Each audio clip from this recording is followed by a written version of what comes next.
cellulaire.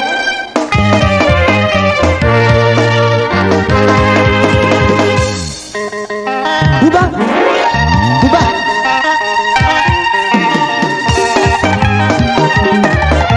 Allez cellulaire.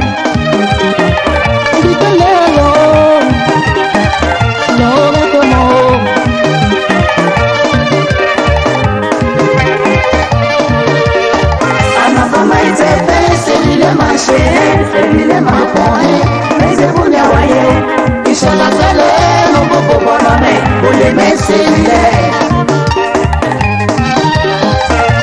Avec Chantal, avec Caterino, à la bonne idée, celui-là m'a chéri, celui-là m'a connu, mais c'est pour les voyer. Ils sont la télé, non pour bonhomme, pour les mettre celui-là. Les cellulaires, moi je constate les cellulaires, moi j'ai les cellulaires, que tu as vraiment les cellulaires, bon, en gagnant les cellulaires, ya a des peu de les cellulaires, je n'ai rien du temps avant de les cellulaires, qui m'ont jamais les miens, tu dis, on ne fait pas voter les assistants de les miens, alors les miens, la gueule, au groupe à chanter les miens, la gueule. Aristide le mialage, Archie Amel le mialage, Tidisha le mialage, Jamatias le mialage, Ogo Benade le mialage, Kousokroti de le mialage, Bonjour à nos habitants, Vignane le mialage, Isha Fasele, le mialage, Marie Maori, Mobamo Malo,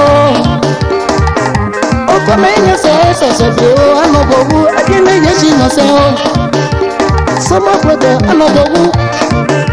Abaso Jeje, Anadobu. Sur place pour mes cellulaires, assis en gamme en remède. Aboya, Léon, bébé, Abobu. Yao, oui, yao, oui, yao, oui, yao. Ado pas de ça, oui, yao, oui, yao, oui, yao. Dini, y'a des voleurs, oui, y'a un homme, y'a un homme. C'est pas décidé, à ton marque, mais au bossé, mais la menou. À nos mamans, ma vie, mais la menou. À l'ébao, mais la menou. Tout ma com, mais la menou. À Guéli, mais la menou. À Badeni, y'a yo. Y'a que ce linge, mais non. Y'a pas y vont, mais n'est pas si elle y assis à cette heure, mais c'est lui. Assis, fait la journée, y'a là. Et changer de nom pour changer ça, mon bonhomme. Comment t'as non, mais le cellulaire. Haché François, non, mais le cellulaire. Et qu'il y a pile Laurent, non, mais le cellulaire. Alors, le métier du kéké. Au pays du Jimmy, le métier du kéké.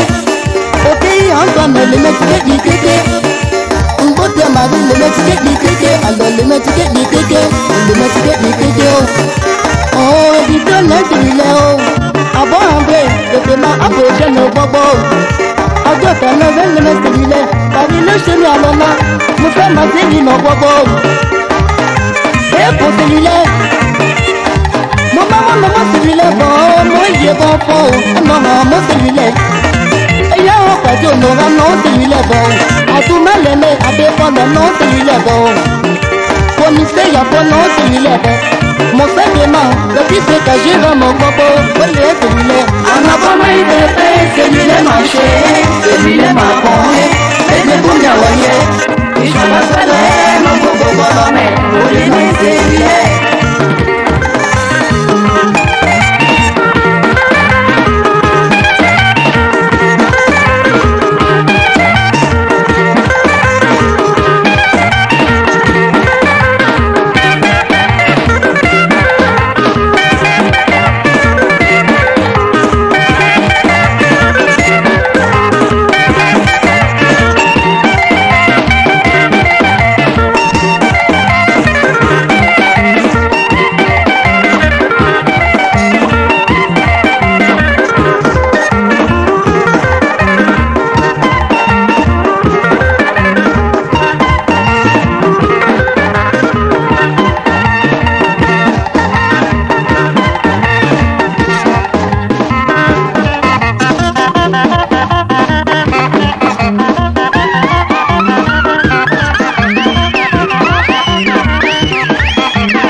seul le style à haut papé chez moi avec qui gagne les style à colorer les natidi quoi que là à tout le monde habite le style pour figue voilà les boyaux que nous faisons ya pour mal les style à pour mal c'est votre nom à haute félicité si je nous rappelle le bobo à tout police le bébé à tout poète non il va le être là-haut c'est belle son nom à zéro et vous m'avez là habite le bon nom à pour Clarisse le nénéo à choc fini à le nénéo tout ce Joséphine ne vous pas à chez Vigé habite le nénéo on dit Jocelyne le nénéo